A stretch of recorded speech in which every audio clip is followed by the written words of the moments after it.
I'm here to review the latest game that was published by Devolver Digital, Children of the Sun. If you like weird-ass games, then you've most likely come across some of the games they've published. Needless to say, if you've come in contact with any of their games, then you are legally very cool. I saw a bit about this game before it was released, and while it stood out with its graphics and its premise of controlling a bullet, taking out targets was intriguing, I figured I'd pass on it. That was until I was perusing the No More Heroes subreddit, as one does, and I saw there was a reference to it in the game. So now, knowing that the developer of Children of the Sun, I'm sorry if I butcher your name, Renee Rother, was a person of culture, how could I not play the game? And he also looks like David Cross, so what's not to like? I feel like you could get the wrong impression if you just look at the trailers. What may appear on the surface as an adrenaline-filled cult murdering spree quickly divulges into a brain-racking puzzle, trying to figure out the most efficient path to eliminate everybody in the stages. It's the thinking man's shooting game. It clearly wears its inspirations on its sleeves, aesthetic-wise, taking from games like Killer 7, to the point where it can be a bit derivative at times, but in my personal opinion, I don't care. These aspects may have been more intrusive if they didn't appeal to my sensibilities in terms of style. But if it does bother you, that's a completely valid opinion and I understand where you're coming from. But I dig it. With its over-the-top effects that fill the screen and its high-contrast, cel-shaded art style and the top-notch sound design, nothing is quite as satisfying as that little snare hit that happens I guess it's not that little. The big snare hit that happens every time you hit an enemy, as well as the wind sounds that go as you blast through the air at top speeds. It really makes you feel like you're a bullet. Although it can be derivative at times, I do think it takes those aesthetics and gives it a nice new spin with how psychedelic the visuals can get at times. This game does indeed feel like an acid trip, even if I don't know what one of those is like. I just assume that this is pretty close to how it feels. Did you know if you abbreviate this game, it spells out the word COTS? Anyways, while we can see that the game does indeed have style, does it have any substance? Well, I am talking strictly on a story front here, because the gameplay definitely hits, like a truck. It's the story that I'm fairly mixed on. It feels a bit just like an excuse for the game's events to take place, which I know is what a story is. I'm well aware, but I mean, there isn't exactly a deep narrative going on here. I definitely would say it doesn't have the legs in terms of a story that has you thinking about the themes and the narrative much after you're done with it, like a game like Killer 7. I know I'm bringing it up a lot, but it feels very applicable here. At the core of the story is a plot about revenge, and I know that might get some of you to groan, but it's not so bad. It doesn't try to have some generic revenge bad story, quite the opposite in fact. Honestly, I don't really know what the message is supposed to be anyways, but we can get into that. Most of the story is told through flashbacks at the start of stages. I could easily see someone used to a more traditional style of storytelling being a little confused with how fast these scenes fly by. Not to mention that they are told out of order, and some of them are happening as the game goes on, so piecing them together was confusing, needless to say. But I think I understand. You play as a girl. The girl who has psychic powers. They are never elaborated on, as far as I can tell. Her family decides to join a very nice religious community that nothing would go wrong at, for sure, called the Children of the Sun. It's the name of the game. It doesn't take long to realize something isn't quite right here. While hunting, the girl in this cult learns of her ability.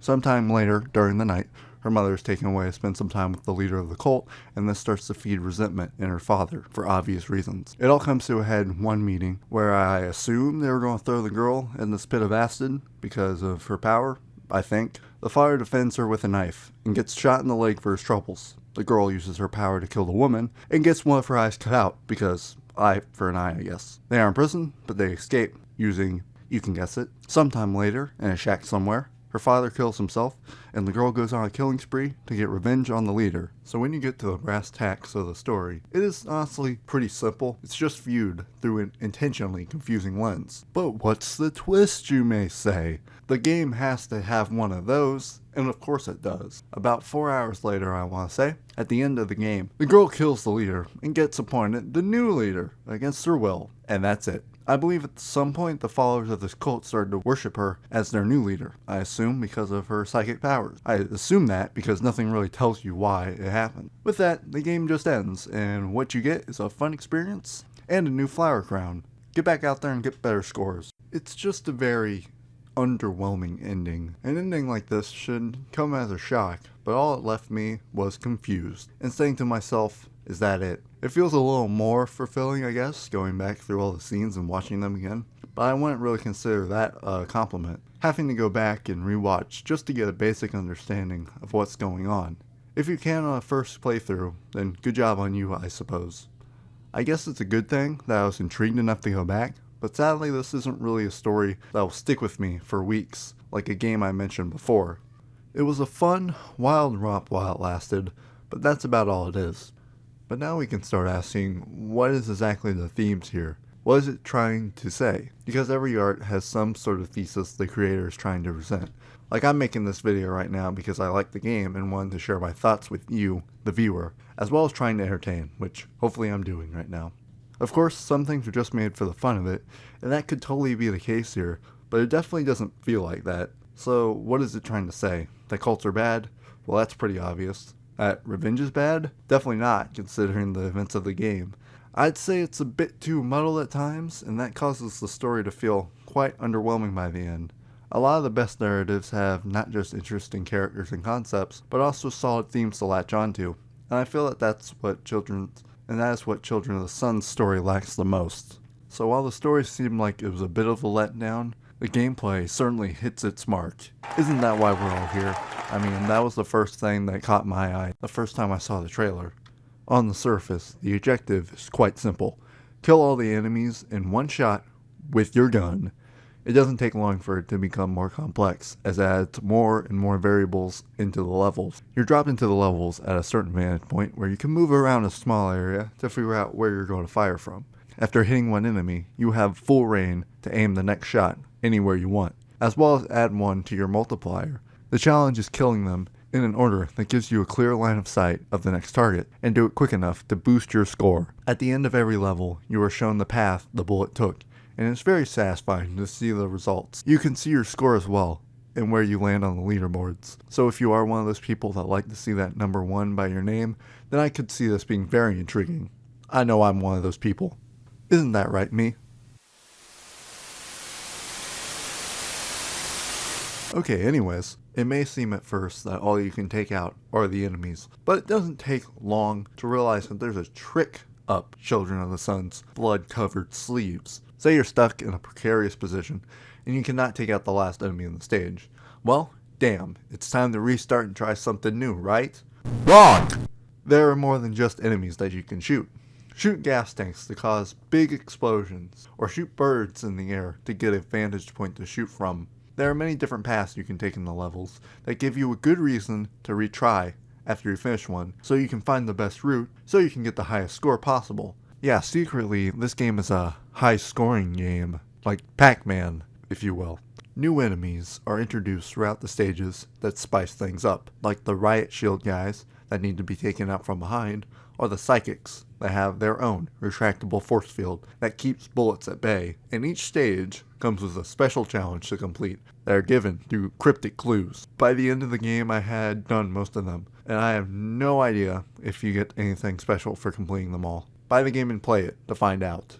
The depth of the gameplay deepens, but the controls stay pretty simple. It's all done with the mouse, from aiming, zooming in, to using your 3 different powers. 1. The ability to alter the direction of the shot mid-flight. You'd think that it would make the game a walk in the park, but that isn't really the case. The amount of manipulation is quite small, and with how precise some shots are, having a little bit of leeway helps relieve some friction in the gameplay.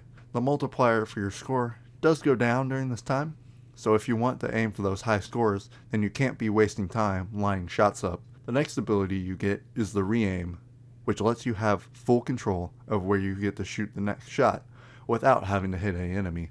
You need to hit the weak points on 2 different enemies to activate it, but it opens up opportunities to get even more creative with your shot. Not a huge fan about how you activate it, however, because you have to click the right mouse button to activate the re-aim, but you also have to hold down the right mouse button to move your shots. So sometimes I end up wanting to just move my shots, but end up activating the re-aim because of my twitchy fingers. The game doesn't require you have the fastest reaction times in the West to get through it, but it can get pretty tight if you want to pull off some flashier shots, which is required if you want to complete some of the challenges that I mentioned before. The final upgrade you get is the Power Shot, which is only required for taking out the armored enemies, although it can be helpful for making sure you hit a moving enemy. All these elements, the upgrades, the enemies, come together to make for stages that test your mettle in some interesting ways, and the final stage is the ultimate culmination of it, as it should be. So the gameplay is the most addicting part, but there is a little more to it, as in there are even some mini-games that attempt to break up the levels, attempts to anyways. Most are pretty shallow and do feel tacked on. They're fine, but I don't think they were necessary. I can see the reason behind them, but they don't really succeed at doing their job in terms of keeping the game fresh. Also, fuck this car level. By the end, the repetition was really starting to set in for me, so I'm glad it didn't go on for much longer than it did. It's mostly my fault for completing it all in one 4-hour sitting, so make sure you do take breaks, or you will most likely feel it too. The new power-ups and enemy types do good in staving off that repetition, but it still starts to set in. In the end, the game was a great marriage of quick but tactical shooting, which I guess that's why it's marketed as such. So if I had to give this game an overall rating, it's badass. Thank you for coming to my TED Talk. It really can be boiled down to that if you're looking for a 2-word answer. So go play this game. It's only $15 on Steam, so it's a nice, cheap, unique 4-hour experience, and in this world of overbloated slop, we can all use a little bit of that. Even if I just spoiled the entire story for you, but as I said before, the gameplay is the real meat and potatoes of this package. And with that, that's the end of another video game and another video. I hope David Cross has a successful career of game creation, and I'm excited to see what he releases next. So bye, and thank you for watching. Another good day of work.